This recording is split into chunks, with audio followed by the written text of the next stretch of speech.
Welcome back to Panther Sports Talk. I'm excited for the volleyball season.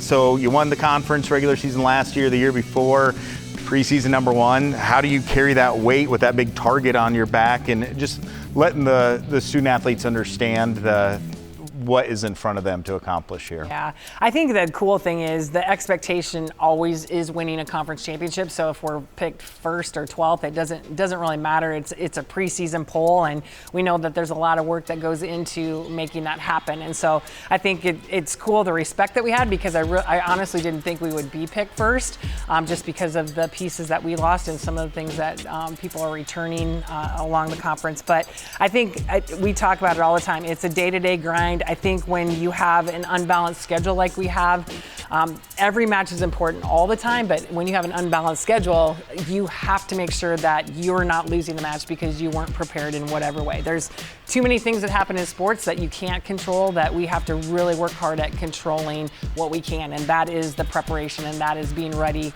match in and match out to compete. So that's a big part. You know, we're going to play all the top teams. They've balanced it that way, that the top teams are playing the top teams, but when you look at our conference, it's a toss-up. I had a hard time doing the poll this year. Even the people I put at the bottom, I'm like, they're not bottom, you know, it's hard to put anyone there. So match in and match out, we're gonna have to be prepared for sure.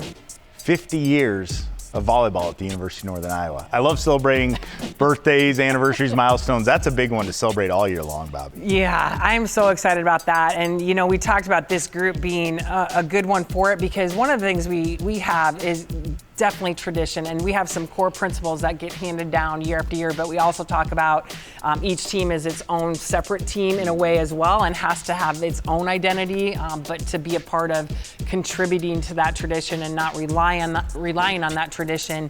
And I think this team really buys into that, but cannot wait to celebrate so many amazing people. I mean, I look forward to the actual reunion date for sure, but everything along the way as well. And you know, you've been a part of it a long time as well, and just the number of people that have been so special to this program. And I say put their heart and soul into it, their blood, sweat, and tears into it. And I think, you know, having Kim and Michelle here that have been a part of that as well, we just feel a huge responsibility to not only year to year carry on things, but to make this 50-year reunion very special. And we'll be celebrating it all year. Here now is a story on the Hall of Fame class being inducted this weekend.